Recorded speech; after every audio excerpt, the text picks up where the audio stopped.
అధ్యాయము రోమాపత్రిక 16వ అధ్యాయము 20వ వచనము మనం చదువుకుందాం.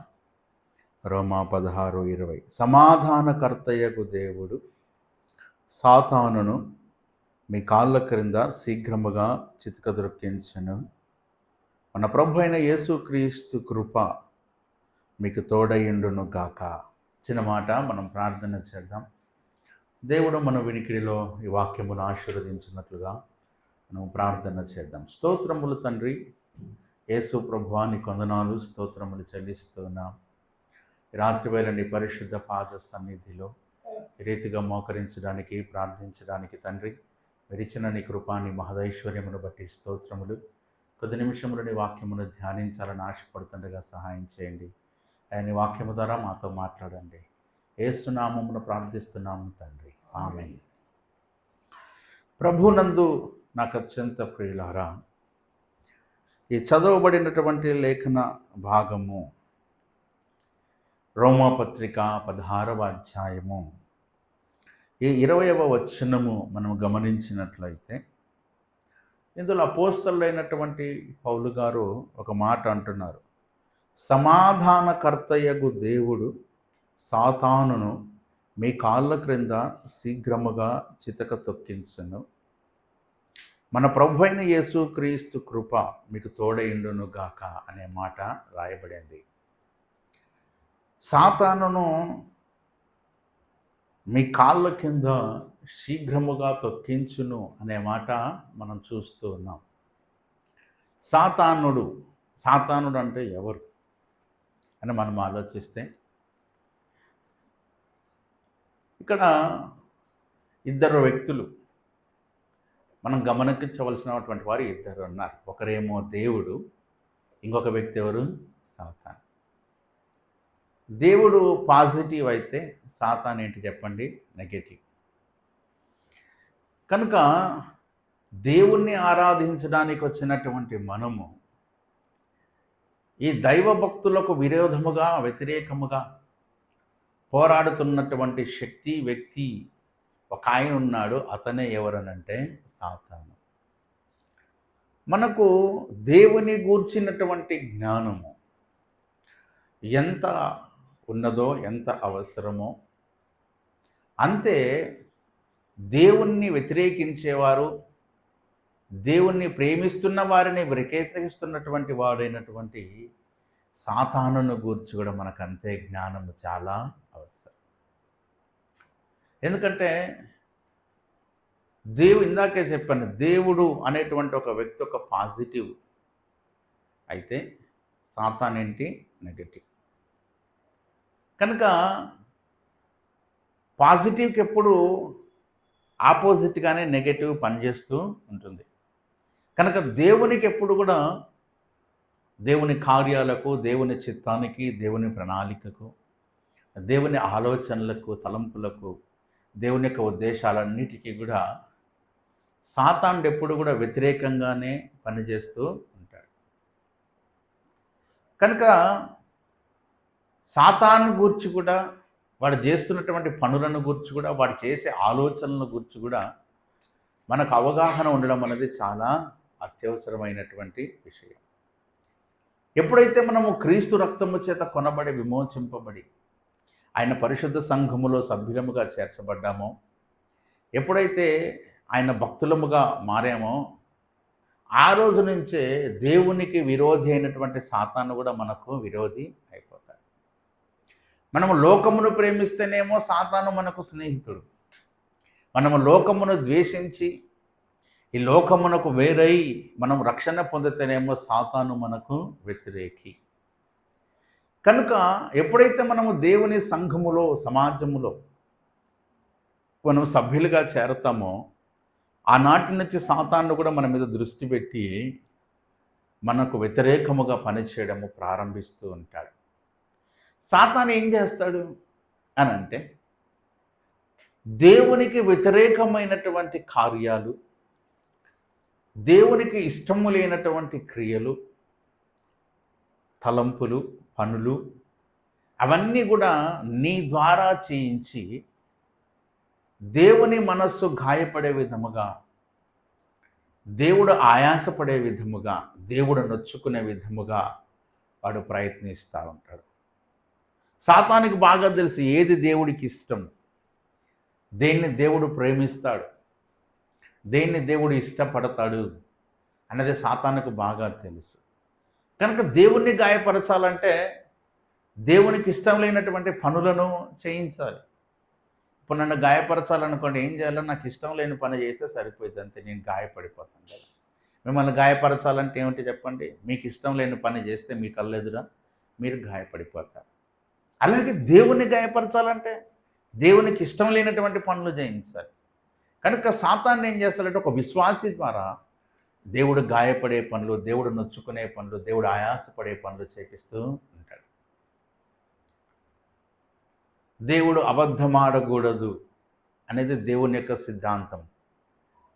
కనుక సాతాను ఏం చేస్తాడు? నీ ద్వారా అబద్ధాలను ప్రచారం చేపిస్తాడు, నిన్ను అబద్ధమును ప్రేమించేలాగా చేస్తాడు, నీ నోటి నుంచి కొన్ని అబద్ధాలు వచ్చేలాగా చేస్తాడు. మోహపు చూపు చూడకూడదు అనేది దేవుని యొక్క సిద్ధాంతం. సాతాను ఏం చేస్తాడు? నీ ద్వారా నువ్వు మోహపు చూపు చూసే విధముగా నీ కన్నులను ప్రేరేపిస్తాడు, నీ కన్నులకు ఆశను కలిగిస్తాడు. అలా మీరు ఏదైనా తీసుకోండి, దేవుడు దేన్నైతే అమితంగా ఇష్టపడి, ఏ గుణమునైతే, ఏ లక్షణమునైతే దేవుడు ప్రేమిస్తాడో ఆ లక్షణము నాకు వ్యతిరేకముగా నువ్వు క్రియ చేయనట్లుగా, పని చేయనట్లుగా సాతానుడు మనల్ని ప్రేరేపిస్తూ ఉంటాడు. కనుక సాతానుడు అనుదినము వాడు మన జీవితంలో క్రియ చేయడానికి ఎప్పుడూ ప్రయత్నించి మన ఆత్మీయతను పాడు చేసి, మన పరిశుద్ధతను పాడు చేసి, మన విశ్వాసమును పాడు చేసి, దేవుని మార్గముల నుంచి మనల్ని తొలగించి, ఏమండి, దేవునికి ఒక వ్యతిరేకమైనటువంటి వ్యక్తిగా మనల్ని తయారయ్యే విధంగా అనుదినము పనిచేస్తూనే ఉంటాడు. ప్రియులారా, మనం గమనించాల్సింది ఏంటంటే, మనము ఈ లోకములో ఉన్నప్పటికీ పరిశుద్ధ బైబిల్ గ్రంథం ఏం సెలవిస్తుందంటే, ఈ లోకమంతా కూడా ఎవరిలో ఉన్నదట అండి? ఏమండి, ఈ లోకమంతా ఎవరిలో ఉన్నదట? ఈ లోకమంతా దుష్టుని యందు ఉన్నది అనేటువంటి మాట పరిశుద్ధ బైబిల్ గ్రంథములో మనకు రాయబడి ఉన్నది కదా. ఈ లోకమంతా ఎవరిలో ఉందట? ఈ లోకమంతా దుష్టుని యందు ఉన్నది. దేవుడేమో ఆదాము గారిని, హవ్వ గారిని సృజించి, మీరు ఫలించి అభివృద్ధి నొంది భూమిని నిండించి దీన్ని ఏలుడి అని చెప్పి దేవుడు ఆదామును ఆశీర్వదిస్తే, ఈ భూమి మీద అధికారాన్ని, ఆధిపత్యాన్ని ఆదాముకు దేవుడు అప్పగిస్తే, వారు చేసినటువంటి పొరపాటు వల్ల ఇప్పుడు అధికారము ఎవరికి వెళ్ళిపోయింది? అది సాతాను చేతుల్లోకి వెళ్ళిపోయింది. రాజరికం మారిపోయింది. సాతాను ఇప్పుడు ఈ లోక సంబంధి అయినటువంటి సాతాను ఈ లోకానికి అధికారిగా మార్చబడ్డాడు. కనుక వాడు ఈ లోకములో ఉన్నప్పుడు లోకానుసారముగా మనం ప్రవర్తించడానికి ప్రయత్నము మన ద్వారా చేపిస్తూ ఉంటాడు. మీరు గమనించండి, మనం ఈ లోకములో ఉన్నప్పటికీ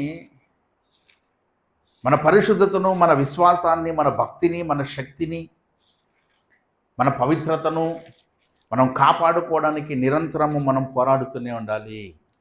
ఎందుకంటే నీలో ఉన్నటువంటి లక్షణాలను పాడు చేయడానికి నీతో కొంతమంది పోరాడుతూ ఉంటారు.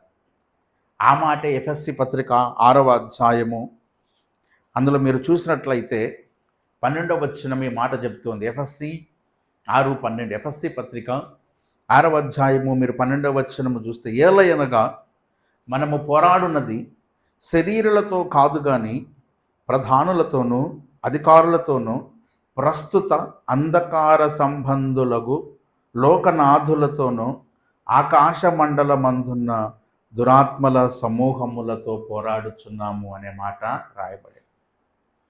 మీరు గమనించారా? ఏలయనగా మనము పోరాడున్నది శరీరులతో కాదు అన్నాడు. నీ పోరాటం శరీరులతో కాదు అంటే అదేందయ్య గారు, నాతో గొడవ పెట్టుకున్నది శరీరులే కదా, నన్ను ఇబ్బంది పెట్టేది శరీరులే కదా, నన్ను ఆయాసపరిచేది, నన్ను గాయపరిచేది శరీరులే కదా, నేను పాపం చేసేది శరీరులతోనే కదా, మరి పోరాడేది శరీరాలతోనైతే దేవుని యొక్క వాక్యమేమో మనం పోరాడున్నది శరీరాలతో కాదు అని అంటుంది. అని అంటే ఇక్కడ మనం గమనించాల్సింది ఏంటంటే, నిజమే, భౌతికంగా నువ్వు కొంతమంది శరీరాలతో పోరాడుతున్నావు, కానీ ఆ శరీరాలతో పోరాడడానికి ఒక వాతావరణాన్ని కల్పించి సృష్టించి ఆ విధముగా ప్రేరణ కలిగించేది మాత్రం మనకు కనపడని అదృశ్య శక్తులు, ఆకాశ సంబంధ మండల సంబంధమగు దురాత్మల సమూహము. ఒక క్రైస్తవుడు పోరాడుతున్నాడు. You are in a warfare, you are in the battlefield. ఒక యుద్ధ భూమిలో ఉన్నావు నువ్వు. నీకు కనబడినటువంటి ఒక యుద్ధము, నీకు కనబడినటువంటి ఒక పోరాటం నువ్వు చేస్తున్నావు. ఎవరితో పోరాడుతున్నావు అని అంటే దేవుడే చెప్పాడు, ఆకాశ మండలమందున్న దురాత్మ సమూహములతో పోరాడుచున్నామట. ఏంటంటే అంధకార సంబంధ మూలగు లోకనాథులతో పోరాడుతున్నామట. చూడండి, అంధకారము, చీకటి శక్తులతో పోరాడుతున్నాం, దురాత్మ సమూహములతో పోరాడుతున్నాం. మరెప్పుడు గమనించండి, మనం రక్షింపబడినటువంటి విశ్వాస అయితే, మారు మనసు పొందిన విశ్వాస అయితే, ప్రార్థన చేసే విశ్వాసి అయితే, మన విశ్వాసాన్ని పాడు చేయడానికి, మనలో విశ్వాసమును దెబ్బతీయడానికి, మన పరిశుద్ధతను పాడు చేయడానికి కొన్ని దురాత్మలు ఎప్పుడూ మన వెనక పడి ప్రయత్నము చేస్తూనే ఉంటాయి. సాతాను పని అదే, దేవుని మార్గముల నుంచి నిన్ను తప్పించడం, దేవునికి వ్యతిరేకమైనటువంటి పనులు క్రియలు నీ ద్వారా జరిగించి దేవుణ్ణి ఆయాసపరిచే విధముగా నువ్వు పని చేయడం అనేది సాతాను యొక్క ఉద్దేశం. మీరు గమనించండి.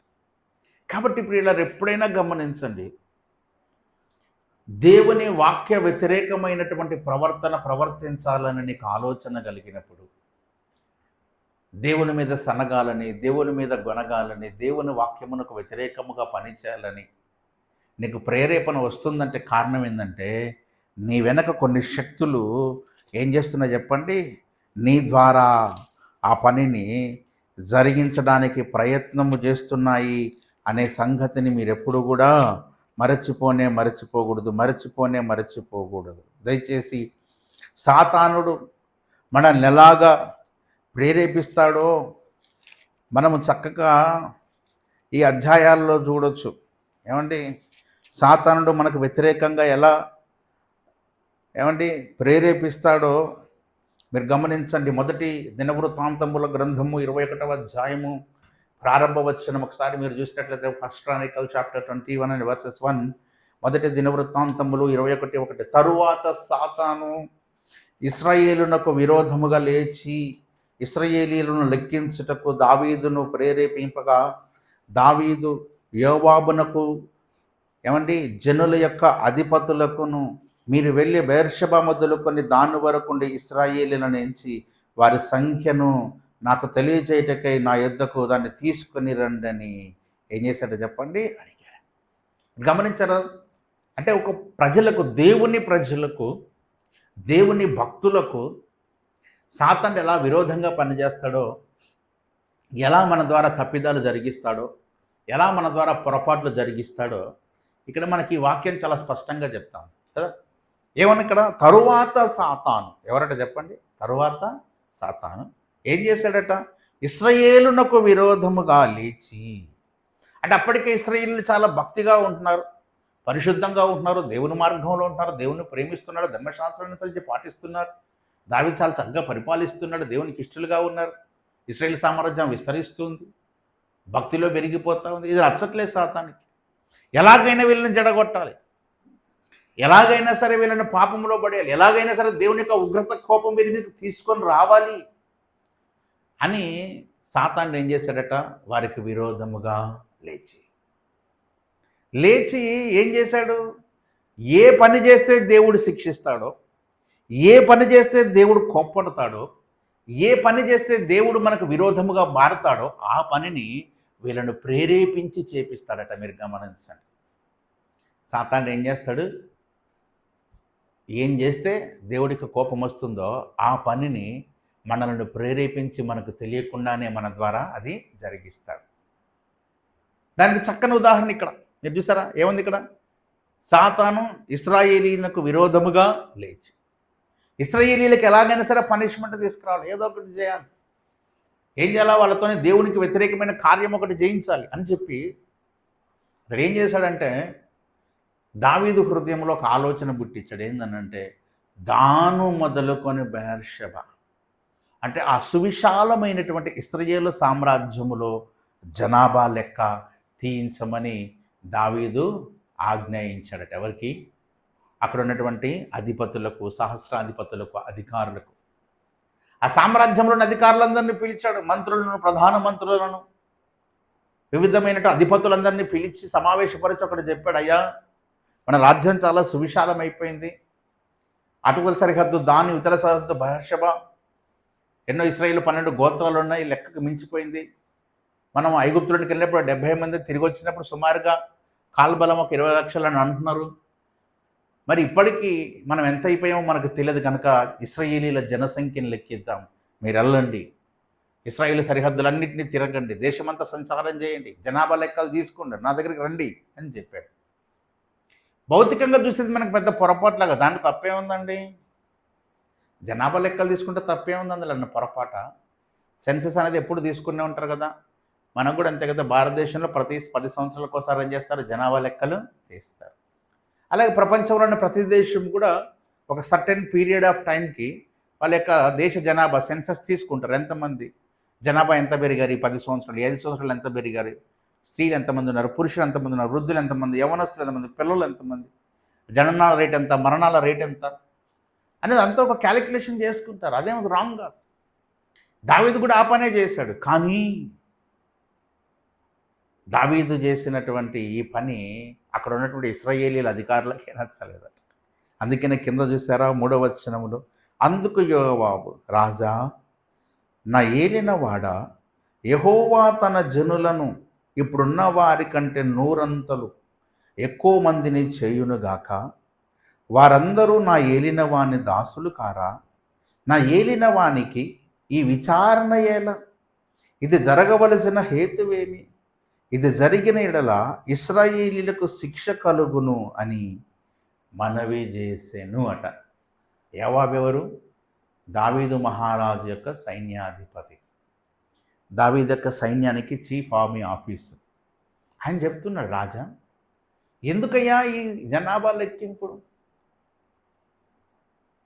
ఒకవేళ నువ్వు సువిశాల సామ్రాజ్యాన్ని పరిపించాలి, ఎక్కువ మంది ప్రజల్ని పరిపాలించాలంటే ఇప్పుడున్న జనాభా కంటే 1000 రెట్లు అధికంగా దేవుడు నీకు ఇవ్వగలడు.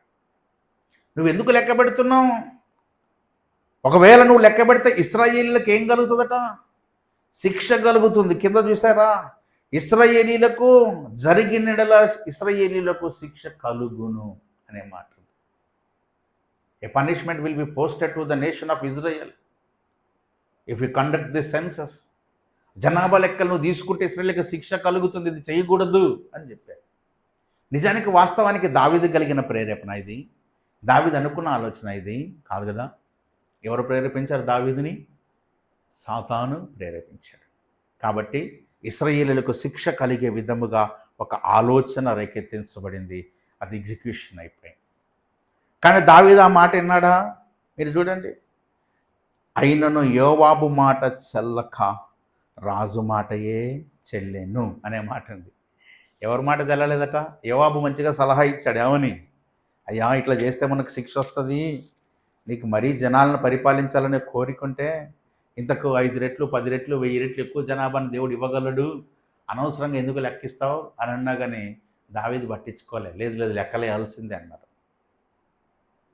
సరేనే వెళ్ళారు. దేవుడు ఎందుకు లెక్కించొద్దు అన్నాడంటే, అందరూ బైబిల్ పండితులు ఏం చెప్తారంటే, దేవుడు అబ్రహామునకు ఇచ్చినటువంటి వాగ్దానం ఏమన్నాడు? అబ్రహామునకు దేవుడు వాగ్దానం చేసేటప్పుడు ఒక రోజున అబ్రహామును చేయి పెట్టి బయటకు తీసుకుని వెళ్ళి ఆకాశం వైపు చూపించి, అబ్రహామా నీ చేతనైతే ఈ నక్షత్రాలను లెక్కించు అన్నాడు. అవునా? నిజంగా మనం లెక్కించగలుగుతామా? నక్షత్రాలను లెక్కించలేదు. నీ సంతానం ఇలాగగును అన్నాడు. ఏమన్నాడు? నీ సంతానం ఇలాగూ అంటే you can not count your children. నీ యొక్క సంతానాన్ని లెక్కించడం, లెక్కించలేనంతగా నీ సంతానాన్ని నేను విస్తరింపజేస్తాను అని చెప్పాడు. ఇసుక రేణువులంత విస్తారముగా, ఆకాశ నక్షత్రములంత విస్తారముగా నీ సంతానాన్ని నేను విస్తరింపజేస్తాను అని చెప్పాడు దేవుడు. కాబట్టి బైబిల్ పండితులు ఏమంటారంటే దేవుడు అంత లెక్కించలేనంత మందిని ఇస్తానన్నారు కనుక వీళ్ళు లెక్కలు వేసుకున్నారు కదా అని. ఆ మాటకొస్తే దేవుడు సంఖ్యాకాండను కూడా లెక్కలు వేసాడు. అయినా ఎందుకు ఇది దైవ వ్యతిరేకం, ఇది చేస్తే శిక్ష కలుగుతాను యోవాబు అంటున్నాడు. అంటే they know very well if they count they will be punished. యోవాబు ఊరికే అన్నాడు కదా, ఇది జరిగితే మనకి ఏమవుతుందట, శిక్ష కలుగును అన్నాడు. అంటే లెక్కించకూడదు, లెక్క చేస్తే శిక్ష వస్తుంది అని దావీదుకు తెలుసు, యోవాబుకు తెలుసు, ఇశ్రాయేలు ప్రజలందరికీ తెలుసు. అయినా సరే లెక్క పెట్టడం మొదలెట్టేశారు. ఏమండి చూసారా, ఏమండి అలా చేసినప్పుడు ఏమైందో తెలుసా, మీరు గమనించినట్లయితే 2వ సమూయేలు గ్రంథము 24వ అధ్యాయము 10వ వచనం. జనసంఖ్య చూచినందుకై దావీదు మనస్సు కొట్టుకొనగా అతడు, నేను చేసిన పని వలన గొప్ప పాపము కంటిండి, నేను ఎంత అవివేకినై దాన్ని చేసి తిని, యెహోవా కరుణయించి నీ దాసుడనైన నా దోషమును పరిహరింపుమని యెహోవాతో మనవి చేయగా. ఈ దావీదు ఎంత చెప్పినా వీళ్ళే కౌంట్ చేసేయండి అన్నాడు. సైన్యాధిపతి వెళ్ళాడు, కౌంట్ చేశారు. ఈ లెక్కంతా అయిపోయేసరికి దావీదుకి ఏమైందట ఇప్పుడు చెప్పండి. జనసంఖ్య చూసినందుకై దావీదు మనస్సు ఏమైందట, కొట్టుకుందట. అయ్యా అనవసరంగా తప్పు చేశానే నేను, దేవుడు లెక్కించొద్దా లెక్కించానే, శిక్ష వస్తుందని తెలిసి లెక్కించానే అని చెప్పి ఎంత అవివేకినై దాన్ని చేసి తిని అంటున్నాడు. నిజానికి చేసింది దావీదే అంటారా మీరు చెప్పండి ఏమండి? దావీదు సొంత ఆలోచన ఇది? ఎవరు ఆలోచన ఇది? ఎవరు ప్రేరేపించారు? సాతాను ప్రేరేపించాడు. అంటే ఆకాశ మండలమందున్న దురాత్మల సమూహము దావీదును ప్రేరేపించి, అంటే సాతాన్ అంటే ఇంకా వాళ్ళతోనే ప్రేరేపించి జనసంఖ్య చేసినట్లుగా ప్రేరేపించాడు. ఇప్పుడు దావీదు జనసంఖ్య చేసినాక నేను పాపము చేసి తినని చెప్పి దావీదు బాధపడుతూ ఉన్నాడు. మీకు తెలుసా దావీదు చేసినటువంటి పనికి ఏమొచ్చిందో, శిక్ష వచ్చింది కదా. మీరు కింద చూసారా ఏముంది చెప్పండి, 12వ వచనం 24:12. నీవు పోయి దావీదుతో ఇట్లనుము, యెహోవా సెలవిచ్చినది ఏమనగా, 3 విషయములను నీ ఎదుట పెట్టుచున్నాను, వాటిలో ఒక దానిని నీవు కోరుకొనిన ఎడల నేనది నీ మీదికి రప్పించు. అంటే వీళ్ళు చేసినటువంటి పనికి దేవుడు శిక్షించబోతున్నాడు. దేవుడు ఏమంటున్నాడంటే 3 రకాల శిక్షలు మీ ఎదుట పెడుతున్నాను, మీకు ఏ శిక్ష కావాలో కోరుకోండి. ఉదాహరణకు ఏదైనా క్రైమ్ చేసామనుకోండి, పోలీసు వాళ్ళు వచ్చి మన ఆప్షన్ అడిగినట్టారా, ఏం శిక్ష కావాలో, కరెంట్ షాక్ పెట్టాలా, బెల్ట్తో కొట్టాలా, గోర్లు బీకి కారం పెట్టాలా అని ఆప్షన్స్ ఇచ్చినట్లుగా ఏమండి దేవుడు కూడా ఇక్కడ ఆప్షన్ ఇస్తున్నాడు. 3 ఆప్షన్స్ పెడుతున్నాను, ఏం పనిష్మెంట్ కావాలో కోరుకోండి అన్నాడు. ఏంటి తెలుసా, దాంట్లో మొదటిది ఏందనంటే 7 సంవత్సరాలు కరువు కలుగుతుందట, అదొకటి. నీ శత్రువులు ఎదుట నిలవలేక 3 నెలలు మీరు పారిపోతారట, అది 2. నీ దేశంలో తెగులు కలుగుతుంది 3. 3 రకాల శిక్షలను దేవుడు చెప్తున్నాడు. మొదటిదేమో 7 సంవత్సరాలు మీ దేశంలో కరువు కలుగుతుంది, ఆ శిక్ష కావాలా మీకు? లేదా మీ శత్రువులు మిమ్మల్ని 3 నెలలు తరుముతారు, మీరు పారిపోవాల్సి వస్తుంది, శత్రువులు మీ మీద విజయాన్ని సాధిస్తారు, ఆ శిక్ష కావాలా? లేకపోతే యెరూషలేములో క్షామము, తెగులు కలిగిస్తాను. తెగులు అంటే ఏంది? కరోనా లాంటి వ్యాధి, భయంకరమైన వ్యాధి వస్తే చచ్చిపోతారు, అది కావాలి. చూడండి ఎంత ఇరకాటంలోకి వెళ్ళిపోయారు. అంటే సాతాను చాలా యుక్తిగా పనిచేస్తూ ఉంటాడు. సాతాను ఏం చేస్తుంటాడు, చాలా యుక్తిగా పనిచేసి పరిశుద్ధులలో ఏమండి మనకు తెలియకుండానే మనల్ని ప్రేరేపించి మన ద్వారా దేవునికి వ్యతిరేకమైన క్రియలు, కార్యాలు చేసేటట్లుగా చేస్తాడు. నిజంగా దావీదు చేసినటువంటి ఈ పనికి దావీదు అంటాడయ్యా, శత్రువుల చేతిలో పడుట కంటే, క్షామం తెచ్చుకునే దానికంటే నీ చేతిలోనే పడతా, నువ్వే క్షామం కంటే కూడా నువ్వు ఏ విధమైన శిక్ష విధిస్తావో నీ ఇష్టము, తెగులు రప్పిస్తానన్నావు కదా, ఆ తెగులు రప్పించన్నాడట. 15వ వచనం. అందుకు యెహోవా ఇశ్రాయేలీయుల మీదకి తెగులు రప్పించగా ఆ దినమున ఉదయం మొదలుకొని సమాజ కూటపు వేళ వరకు అది జరుగుచుండెను. అందుచేత దాని మొదలుకొని బెర్షెబ వరకు 70,000 మంది మృతి నొందిరి అన్నది. ఎంతమందట? ఒక తెగులు వచ్చేసింది, కరోనా లాంటి ఒక వ్యాధి వచ్చేసింది, స్వైన్ ఫ్లూ, బర్డ్ ఫ్లూ లాంటి తెగులు ఒకటి వచ్చేసింది. అదేం వ్యాధో మనకు తెలియదు. దేవుడు మొదలెట్టేశాడు. ఉదయం నుంచి సాయంత్రం కల్లా ఎంతమంది చచ్చిపోయారట? 70,000 మంది చచ్చిపోయారట. 70,000 పీపుల్ డెడ్. చూడండి, అంటే దీని యొక్క ఆరిజిన్ ఏంటో చెప్తున్నాను. సాతాను విరోధముగా లేచి ప్రేరేపించడం వల్ల ఇంత కార్యం జరిగి ఇంత నష్టం. అందుకని ఎఫ్ఎస్సీలు అంటాడు, మనం పోరాడునది శరీరాలతో కాదు, ఆకాశ సంబంధాలు, మండల సంబంధముకు దురాత్మల సమూహము. కనుక క్రైస్తవులుగా మనం చాలా వివేకము కలిగి, ఆలోచన కలిగి మనం జీవించాలి. మనం చేసేటువంటి ప్రతి ఆలోచన, చేసే ప్రతి క్రియ దేవుని వాక్యానుసారమా కాదా, దేవుని ఆజ్ఞానుసారమా కాదా, దేవునికి ప్రీతికరమైందా కాదా, దేవునికి ఇష్టమైందా కాదా అనేది ప్రతిదీ కూడా మనం ఆలోచిస్తూ చేస్తూ ఉండాలి. కొన్నిసార్లు దేవుని యొక్క వాక్యమునకు వ్యతిరేకంగా పనినికి శోధన కలుగుతుంది. అందుకనే యాకోబు పత్రికలో అన్నాడు, చూసారా, యాకోబు పత్రిక 1వ అధ్యాయము, ఏమండి, యాకోబు పత్రిక 1వ అధ్యాయంలో అంటాడు 12, శోధన సహించువాడు ధన్యుడు, అతడు శోధనకు నిలిచిన వాడై ప్రభువు తన్ను ప్రేమించిన వారికి వాగ్దానము చేసినటువంటి జీవ కిరీటము ఏందట చెప్పండి పొందును. కింద అన్నాడు, ప్రతివాడును తన స్వకీయమైన దురాశ చేత ఈడ్వబడి మరులు కొల్పబడిన వాడే శోధింపబడును. దురాశ గర్భము ధరించి పాపమును కనగా పాపము పరిపక్వమై ఏం కనునట. శోధన సహించువాడు ధన్యుడు అంటే ఏంటి? సాతాను మన్ను యేసు ప్రభువునే శోధించాడా లేదా మీరు చెప్పండి.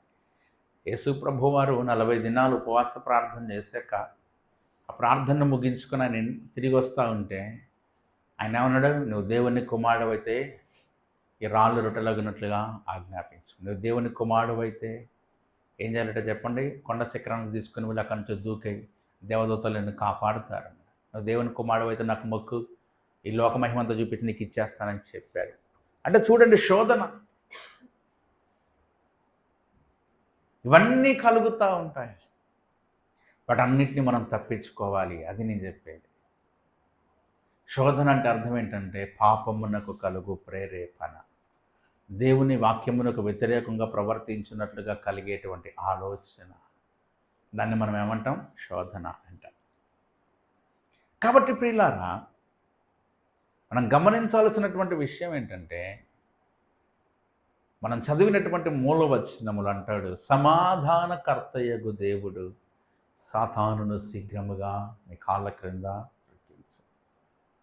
నువ్వు దేవుణ్ణి ప్రేమించగలిగి దేవుని మీద ఆనుకోగలిగితే దేవుడు ఏం చేస్తాడనంటే సాతాను మీద నీకు విజయాన్ని అప్పగిస్తాడు. సమాధానకర్తయగు దేవుడు, సమాధాన పరిచే దేవుడు.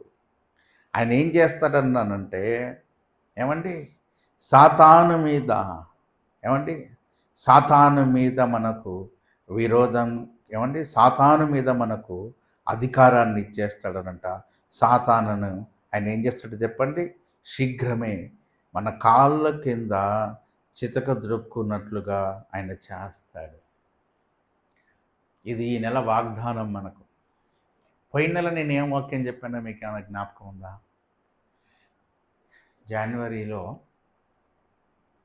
మనం ఏం వాక్యం చెప్పుకున్నా ఎవరికైనా జ్ఞాపకం వచ్చిందా? ఎవరికి గుర్తులేదా? అక్కకు గుర్తులేదా? వీళ్ళకి గుర్తులేదు. జనవరి లాస్ట్ సాటర్డే ఆల్ నైట్లో మనం ఏం చెప్పుకున్నాం? చెప్తూ నేనేం చెప్పంటే అది మన వాగ్దానము ఫిబ్రవరి నెలకని చెప్పి నేను చెప్పాను. క్రీస్తు యేసునందు మహిమలో మీ ప్రతి అవసరతను తీర్చను. ఆ రోజు నేను చెప్పిన వాక్యం ఏంటి? క్రీస్తు యేసునందు మహిమలో మీ ప్రతి అవసరత తీర్చబడు. అది దేవుడు మనకి ఇస్తున్న వాగ్దానము ఫిబ్రవరి మాసానికి అని చెప్పాను. నిజంగా క్రీస్తు యేసునందు మహిమలో ప్రభు మన అవసరతలు తీర్చడం లేదా మీరు చెప్పండి అండి. నా అయితే తీర్చాడు ఏమండి. మనం చక్కగా మంచి కొత్త మైకులు కొనుక్కున్నాం ఏమండి. ఒక కొత్త స్టాండ్ ఒకటి కొనుక్కున్నాం. ఆ తర్వాత ఒక కొత్త ఫోన్ ఒకటి కొనుక్కున్నాం కదా. కొన్నావా లేదా?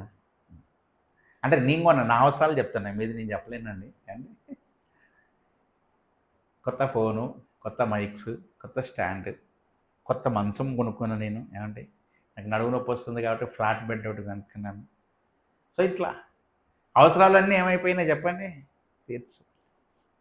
నిజంగా అనుకున్నాను, దేవుడు వాగ్దానం ఇచ్చినప్పుడు మరి ఎందుకు దీన్ని ఒక వాగ్దానాలాగా తీసుకోమని ప్రభు చెప్తున్నాడు, నాకు అవి అర్థం కాలే. కానీ ఎప్పుడైతే ఆ నెలలోకి మనం ఎంటర్ అయిపోయామో దేవుడు చక్కగా అవసరాలన్నీ ఏం చేశాడట, క్రీస్తు యేసునందు మహిమల అవసరాలన్నీ తీర్చేశాడు. దేవుడు చెప్పాడు, ఇలా ప్రతి నెల ఆల్ నైట్లో మీకు ఒక వాగ్దానం, మీరు చెప్పే సందేశం యొక్క వాగ్దానంలాగా మీరు స్వతంత్రించుకోండి. ఏ మాట అయితే చెప్తానో అదొక వాగ్దానంలాగా తీసుకోండి అని చెప్పాడు. కనుక నేను ఉదయాన్నే ప్రార్థన చేస్తున్నాను, ప్రభు సన్నిధిలో ప్రార్థన చేస్తున్నప్పుడు, ప్రభు మరి మాకు మార్చి నెలకు మాకు వచ్చే వాగ్దానం ఏంటి, మీరు మాకు ఇవ్వదలుచుకున్నటువంటి వాక్యం ఏంటి అని ప్రార్థించినప్పుడు దేవుడు జ్ఞాపకం చేసిన మాట ఏంటి చెప్పండి, సమాధానకర్తయ్య దేవుడు సాతాను శీఘ్రంగా మీ కాళ్ళ క్రింద చితక త్రొక్కించను. అంటే అర్థం ఏంటంటే మనకు విరోధముగా సాతానుడు లేస్తాడు, మనల్ని ఇబ్బంది పెట్టడానికి సాతానుడు ప్రయత్నం చేస్తాడు. ఈ నెలలో నీకు శోధనలు కలగవచ్చు, ఆటంకాలు కలగవచ్చు, ఇబ్బందులు కలగవచ్చు, ఇరుగులు కలగవచ్చు, దుష్టుని ఎంతగానో పాడు చేయడానికి, ఇబ్బంది పెట్టడానికి ప్రయత్నించవచ్చు. అయితే విజయము నీదే. అయితే విజయం ఎవరిదట, నీదే. వాడెంత ప్రయత్నం చేసినప్పటికీ వాడు అనగదొక్కబడుతూనే ఉంటాడట. ఏమవుతాడట చెప్పండి, సాతానుని శీఘ్రముగా మీ కాళ్ళ క్రింద చితక దొక్కిచ్చేస్తాడు. ఈ నెల చూడండి, మీరు ఈ మాసం మొత్తము కూడా మీకు అపవాది మీద విజయమే కలుగుతుంది. దుష్టుడు అసలు మీ మీద ఎంత మాత్రము కూడా విజయము సాధించలేడు. ఈ వాగ్దానాన్ని మీరు స్వతంత్రించుకోండి. మార్చి నెలకి, ఈ మార్చి నెలలో దుష్టుడు అసలు మిమ్మల్ని ఏం చేయలేడట, జయించలేడు. దుష్టుడు మిమ్మల్ని ఇబ్బంది పరచలేడు, దుష్టుడు మిమ్మల్ని ఇబ్బంది పెట్టలేడు. దేవుడు చెప్తున్నాడు, ఈ మాసమంతా సాతాను మీ కాళ్ళ క్రిందే ఉంటాడు. కాళ్ళ క్రిందేసి దేవుడు మీ ద్వారా చితక దొక్కిచ్చేస్తాడు. అంతే, వాడికి అపజయమే కలుగుతుంది, వాడు ఓడిపోతూనే ఉంటాడు. ఎన్ని రోజులు సాతాను నీకు కలిగించిన బంధకాలు, నీకు కలిగించిన ఆటంకాలు, నిన్ను పెట్టిన ఇబ్బందులు అన్నీ కూడా దేవుడు తొలగించబోతున్నాడు ఈ నెలలో. ఎన్ని రోజులు వాడు నీకు ఏ సంఖ్యలు అయితే కట్టాడో, నిన్ను ఏ బంధకాల్లో ఉంచాడో, ఏ ఇబ్బందుల్లో, ఏ శోధనలో ఉంచాడో, ఏ అసమాధానకరమైనటువంటి పరిస్థితుల్లో దుష్టుడు నిన్ను ఉంచాడో, వాటన్నిటినీ దేవుడు చితక దొక్కించబోతున్నాడు. వాటన్నిటినీ దేవుడు నీ కాళ్ళు క్రింద వేసి తొక్కించబోతున్నాడు. సాతాను బంధకాల నుంచి, సంఖ్యల నుంచి, వాడు సృష్టించినటువంటి ఆటంకాల నుంచి, వాడు కలిగించిన ఆ ఇబ్బందులన్నిటి నుంచి ఈ నెల నీకు విడుదల. కాబట్టి ప్రియులారా, మనం గమనించాలి. మొదటిది వివేకము కలిగి ఉండి, సాతానుడు ఒకవేళ మనల్ని ప్రేరేపించి వాడుకొని మన ద్వారా ఏదైనా దైవ వ్యతిరేక, వాక్య వ్యతిరేక కార్యక్రమం ఏదైనా జరిగిస్తూ ఉంటే వివేకము కలిగి ఆ పని నుంచి మనం తప్పించుకోవాలి. ఏం చేయాలి చెప్పండి, వివేకము కలిగి ఆ పనుల నుండి వివేకం ఉపయోగించాలి. ఒక పని చేసేటప్పుడు నువ్వు ఆలోచన, నీ వివేకము, నీ బుద్ధి పని చేయాలి. నేను చేస్తున్న పని సరైనదైనా, వాక్యమునకు అనుకూలమైందైనా, వాక్యానికి వ్యతిరేకమైందా అని ఆలోచించాలి. ఎందుకంటే హెబ్రీ పత్రికలో ఒక మాట రాయబడింది. దయచేసి హెబ్రీ పత్రిక 12వ అధ్యాయము, ఏమండి, హెబ్రీ పత్రిక 12వ అధ్యాయము దయచేసి 2వ వచనము చూడండి. హెబ్రీ పత్రిక 12వ అధ్యాయము 2వ వచనం ఏముంది అక్కడ? హెబ్రీ 12:2లో మనము కూడా ప్రతి భారమును సులువుగా చిక్కులబెట్టు పాపమును విడిచిపెట్టి విశ్వాసమునకు కర్తయు దాన్ని కొనసాగించువాడునైన యేసు వైపు చూచుచు మన ఎదుట ఉంచబడిన పందెములో ఓపికతో పరిగెత్తెదము అన్నాడు. మీరు చూడండి, మనము కూడా అంటే ఎవరు చెప్పండి, ఇక్కడ కూర్చున్న మనము కూడా. మనం ఏం చేయాలట? కొన్ని పనులు చేయాలని చెప్తున్నాడు. You have to do some things. నువ్వు కొన్ని పనులు చేయాలి విశ్వాసిగా. ఏంటి అంటే ప్రతి భారమును, ఏంటి చెప్పండి, ప్రతి భారం. భారం అంటే ఏంటి? బరువు, బరువైన పనులు, బరువైన విషయాలు. తరువాత సులువుగా చిక్కులు పెట్టు పాపమును విడిచిపెట్టి, ఈ రెండు విడిచిపెట్టాలి. భారమును విడిచిపెట్టాలి, సులువుగా చిక్కులు పెట్టు పాపాన్ని విడిచిపెట్టాలి. ఇక్కడ చూసారా, సులువుగా చిక్కులు పెట్టు పాపమును అన్నాడు. సులువుగా అంటే ఏం చెప్పండి? సులువుగా అంటే అర్థం ఏంటి? అంటే వెరీ సింపుల్, చాలా ఈజీగా, చాలా సింపుల్గా, నీకు తెలియకుండానే నీలోనికి పాపం ప్రవేశపెట్టి నేను చిక్కులో పడేస్తాను. దాన్ని ఏమంటే సులువుగా చిక్కులు పెట్టు పాపము అంటారు. ఏమంటారు చెప్పండి? సులువుగా.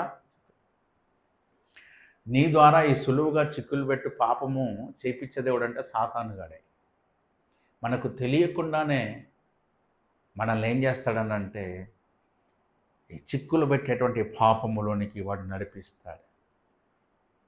లేకుంటే భారము, ప్రతి భారము ఏంటంటే చెప్పండి, ప్రతి భారాన్ని విడిచిపెట్టాలట, సులువుగా చిక్కులు పెట్టు ప్రతి పాపాన్ని విడిచిపెట్టాలి. అంటే ఒక పాపం మనల్ని చాలా చిక్కుల్లోకి పడేస్తుందండి. మనం చేసేటువంటి కొన్ని వ్యతిరేకమైన పనులు, దైవవాక్యానికి విరుద్ధమైనటువంటి పనులు నిన్ను ఆపదల్లోనికి, ప్రమాదాల్లోనికి తీసుకొని వెళ్తాయి. నువ్వు ఇరుక్కులోనికి, ఇబ్బందుల్లోనికి నేను నడిపిస్తుంది, అపాయకరమైన పరిస్థితుల్లోకి తీసుకొని వెళ్తుంది నిన్నది.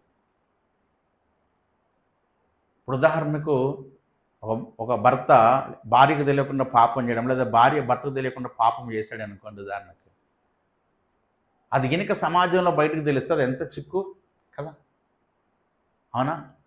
అదెంతో ఇబ్బందికరమైనటువంటి పరిస్థితి, అదెంత విపరీతమైన పరిస్థితులకు దారితీస్తుందో మీకు తెలుసు. సులువుగా చిక్కులు పెట్టు పాపం అంటే వాడిని చిక్కుల్లోకి తీసుకెళ్తుంది. అంటే కొన్ని మనం చేసేవేంటనంటే మనల్ని సమస్యల్లోనికి తీసుకొని వెళ్ళి సమస్యలు ఇరుక్కునేలాగా సాతాను అలా చేస్తాడు. నువ్వు సమస్యలు ఇరుక్కునేలాగా, సమస్యలోకి వెళ్ళేలాగా నేను చాలా సులభముగా ట్రాప్ చేసి అందులోకి పంపించేస్తాడు. దావీదుని వీళ్ళని ట్రాప్ చేసినట్టు. కాబట్టి అందుకనే వివేకము కలిగిన నాయకుల్లాగా, అందుకని వివేకము కలిగిన నాయకుడు పోయి నువ్వు యుద్ధము చేయి. వివేకం ఉండాలి, ఆలోచన ఉండాలి, జ్ఞానం ఉండాలి, తెలివి ఉండాలి. సాతాను యొక్క తంత్రములను ఎరిగిన వారమై ఉండాలి. సాతాను యొక్క క్రియలను, ఆలోచనలు ఎరిగిన వారమై ఉండాలి. అప్పుడైతేనే వీటన్నిటి మనం బయటపడగలుగుతాం, లేకపోతే అందులో చిక్కుకొని పోతాం. అందుకనే దేవుడు ఏమంటాడు, నీకు అంత జ్ఞానం లేకపోతే నన్ను అడగండి, నేను ఇస్తాను ఆ జ్ఞానం. మీలో ఎవరికైనా జ్ఞానము కొదువైన ఎడలా నన్ను అడగండి, నేను ఇస్తాను అన్నాడు. అవునా కదా? రెండోది ఏమంటున్నాడు చెప్పండి, సాతానుడు ఇచ్చే శక్తి, సామర్థ్యము, బలము నీకు లేకపోతే దేవుడు ఏమన్నాడు చెప్పండి, సాతానుడు మీ కాళ్ళ కింద ఆయనే శీఘ్రముగా తొక్కిస్తాడు. కాబట్టి ప్రియులారా, సులువుగా చిక్కులు పెట్టే పాపములోనికి మీరు వెళ్ళకండి, సమస్యల్లోకి మీ అంతటా మీరు వెళ్ళకండి, మీ అంతటా మీరు ఏ భారాన్ని మీ మీద మోపుకోకండి. ఆ భారం కొంతమంది భారాలు పట్టుకుంటారు అప్పులు ఇప్పించి కదా, మధ్యవర్తిగా ఉంటారు. అక్క నాకు చాలా ఇబ్బందులు ఉంది, నీకు తెలిసిన వాళ్ళ ద్వారా ఓ 10,000 ఇప్పి అంటే పాపం పోనీలే చెల్లి అని ఇప్పిస్తారు. తీసుకున్నాం అటే పోయిద్ది, భారం ఎవరి మీద పడుతుంది? మన మీద పడుతుంది. అప్పులోడు వచ్చి మన్నాడతాడు, నీ ముఖం చూసి ఇచ్చిన ఆమె ఎవరో నాకు తెలియదు అంటాడు. మనం పోయి ఆమెను అడిగితే నేను నాకు సంగతి తెలుసు కదా అక్క, నేనేం చేయాలి అని అంటాడు. అట్లా మీకు తెలుసా, ఇల్లు వాకిల ఆస్తి మధ్యవర్తి గుండి అవతలోడు ఎగ్గొడితే వీళ్ళు డబ్బులు కట్టిన వాళ్ళు ఎంతోమంది ఉన్నారు, లేరంటారా? అంటే అది భారం మనకెందుకు, అట్లా పని రాని భారాలు మనకెందుకు? కొన్ని అనవసరమైన భారాలు మనం మోస్తాం. నేను చూసుకుంటాలే, నీకెందుకు, నేను అన్నాలే. నిజంగా అది నీకు అవసరమై నువ్వు చేయగలిగే శక్తి కలిగింటే నువ్వు చెప్పు, లేకపోతే అనవసరం వదిలేసాయి. అందుకని ప్రతి భారమును భారమును భారమును అని మన మీద మోపుకోవద్దు. అలాగే సులువుగా నిన్ను సమస్యలకు నెట్టే పనులు నువ్వు చేయొద్దు. ఈ రెండు సాతాను నిన్ను చాలా సింపుల్గా ట్రాప్ చేస్తారు. కాబట్టి ప్రియులారా, ఈ రాత్రి మనం తెలుసుకోవాల్సింది ఒక్కటే, జ్ఞానము కలిగి ఉందాం, వివేకం కలిగి ఉందాం, ప్రభుకు ప్రార్థన చేద్దాం. ప్రభువా, సాతాను యొక్క ఉరిలో చిక్కుకొనకుండా సహాయం చేయండి, వాని ఉరిలో పడిపోకుండా మమ్మల్ని భద్రపరచండి చెప్పండి. మోర్ ఓవర్, దేవుడి నెల మనకిచ్చినటువంటి మాట, వాగ్దానం ఏంటి చెప్పండి? రోమాపత్రిక 16వ అధ్యాయము 20వ వచనం ఏంటది? సమాధానకర్తయగు దేవుడు శీఘ్రముగా సాతాను మన కాళ్ళ క్రింద త్రొక్కించు. ఈ మాసమంతా నీకు విజయమే. సాతాను మీద దేవుడు నీకు విజయమును అనుగ్రహించబోతున్నాడు. ఇన్ని రోజులుగా, ఇన్ని సంవత్సరాలుగా సాతాను నీ జీవితంలో ఏ బంధకాలు సృష్టించాడో, ఏ కట్లు కట్టాడో, ఏ ఆటంకాలు ఉన్నాయో అవన్నీ యేసు నామములో తొలగిపోవును గాక. అవన్నీ కూడా తొలగిపోతాయి. మీకు, మీ పిల్లలకు, మీ కుటుంబాలకు సంపూర్ణమైన విజయమును దేవుడు అనుగ్రహిస్తాడు. కాబట్టి కృప మనందరికీ తోడైండును గాక. ఈ వాగ్దానాన్ని స్వతంత్రించుకొని ఈ నెల మొత్తం మనం ప్రార్థన చేద్దాం, విజయవంతులం అవుదాం, విజయశాలుగా ఉందాం. దేవుడి మాటలు మనం వినికిడిలో ఆశీర్వదించును గాక.